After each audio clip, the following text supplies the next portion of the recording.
Wheelie for let's go. But now Jumbo and Roll, my name is Chris from Washington State. I'll be your safari guide. Let's explore the Harambe Wildlife Reserve together. As the last note, this does happen to be a very real truck and also a very real human. It is really driving this real truck. And the road out here does get really bumpy, so it'll be real important for your safety. Please stay easy. Don't keep your hands, arms, feet, and legs inside the truck throughout an entire safari. Of course, if you happen to have any cameras or phones with cameras with you, you're in luck because this is what I like to call a photo safari. So I would recommend taking those cameras out now, hang on to them tightly, and place them into a sport, action, or even video setting, as I will give you some of the best ways to get a picture or video to remember these amazing animals later on. But now let's go ahead and get started by making our way into the Little Ituri Forest. That is how we're going to begin this 2-week-long safari adventure of ours. That is correct, friends. We're going to be out here for the next 2 weeks. But you know what? Hakuna Matata, no worries. Those 2 weeks are going to fly by so fast, it'll probably feel an awful lot like 20 minutes or so. Coming up off to the right-hand side, you're going to see one of my favorites back there, kind of hiding, doing some movement back there, though.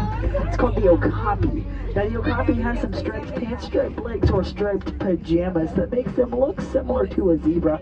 However, they are actually the second cousin of the giraffe. In fact, some of the features that they share with their cousin would be a very similar skull shape, which is just a little smaller than the giraffe's skull. In fact, their striped pattern is actually entirely random, which allows them to blend into their surroundings. In fact, they are so successful at blending into their environment that they've actually even earned the nickname the Ghost of the Forest. Now, also coming up ahead of us, off to the right, on top of this inclined plane here, you're going to see in the bushes a beautiful black and white bird with an orange bill. That bird over there is known as the saddle-billed stork. Now, the saddle-billed stork gets its name from its orange bill, which seems to be shaped a little bit like an English-style saddle. Now, the saddle-billed stork does stand at heights of up to 5 feet tall, and it's also got an impressive wingspan of up to 9 feet long. That's roughly about the same length as the canopy up above your heads. Now, if you look on the left side, kind of in the back, laying down though, it's hiding among the rocks. That's the famous black rhinoceros, also called the black rhino. Now, the black rhino does weigh in at up to about 3,000 pounds, and it's also got a charging speed of roughly 35 miles per hour, which of course makes me glad that it isn't interested in charging at us.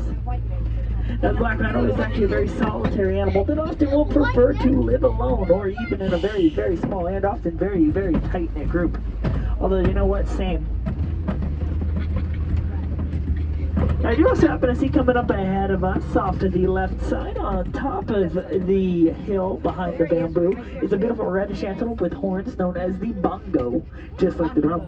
Both male and female bongos have horns, thus allowing them to stay hidden as they run through the cover of thick bushes and foliage. Also to the left, some gray antelope without horns are known as the greater kudu. Now, the greater kudu are actually the second tallest antelope out here on the Harambe Wildlife Reserve. They can stand at heights of up to roughly about 55 inches or 4 feet 7 inches tall. But now it looks as though we're going to go ahead and make our way out of the Little Ituri Forest, but we're going to continue on this lengthy journey of ours down to the Safi River. In fact, as we head down into the Safi River, I can actually already see some beautiful white birds with gray feathers, known as the pink-backed pelican.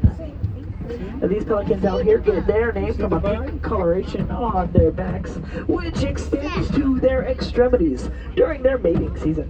Now, they are colonial nesters, which of course means both male and female pelican will sit on the egg together at the same time, which I personally feel is very, very romantic.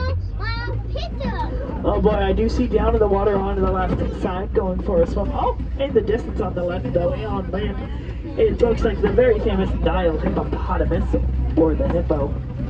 Now, the one that is going for, or looks like it's going for a swim, I mean, of course I say it looks like it's swimming, but it is of course an excellent swimmer, although they typically will prefer to just sink down to the bottom of the river and walk along the bottom. So of course I feel like it's a little more likely that these hippos here in the water are just going for a stroll. Now, the hippo is actually one of the heavier animals on the Harambe Wildlife Reserve. They can weigh in at up to about 5,500 or 5,500 pounds, making them actually quite heavy, in fact. In fact, it's also rather rare to see them outside of the water as well. Do you see them, Nova? Yeah, they're too big. They're too big. I do happen to hear the distinctive sound of a ticking clock coming from somewhere up ahead of us, indicating that we're now getting closer to the famous Nile crocodile. Oh, look at that big head. Now the crocodile does, of course, grow to lengths of up to about 16 feet. That's on average roughly 12 to 14 feet long. And they can grow to weights of up to about 500 pounds. That's around about 1/10 or 10% the weight of a hippo. The crocodile is, of course, also known for having one of the strongest bite forces in the entire animal kingdom. As those jaws of theirs can actually chomp down with a crushing force of up to about 2,000 pounds per square inch. That actually allows them to eat up to roughly half of their body weight in a single feed. And you know, those are just a few of the reasons I personally would encourage you to never smile at a crocodile. But of course, now it looks like we're making our way here into a change in the foliage, indicating that we are now getting a little bit closer to the savannah. In fact, you know, I think it might actually be time for us to just make our way down into the savannah proper. And we're going to try to see if we can't get a real nice up close and often very personal view of each and every single one of all the awesome and amazing animals who use the wide open spaces of the savannah as their home.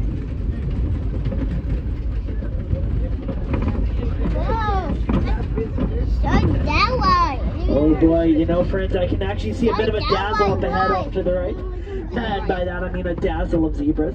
Yes, it is what a group of zebras is called. In fact, it's a name they get for their group name because the striped pattern on a zebra is actually symmetrical from their hindquarters all the way up to their head.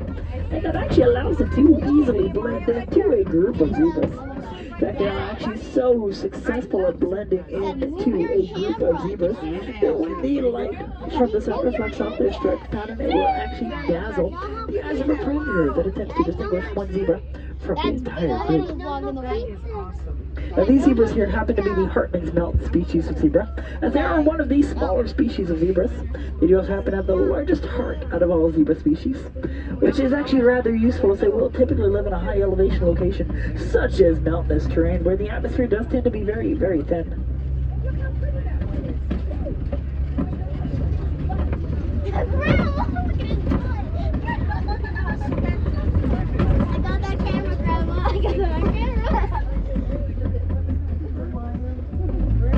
Now, you happen to see coming up ahead of us off to the left, laying down, it's some interesting gray or black antelope species known as the wildebeest. That's right, friends, wildebeest are technically an antelope species, but the word wildebeest is an Afrikaans word meaning wild beast. So they're in fact literally an antelope and a wild beast all at the same time.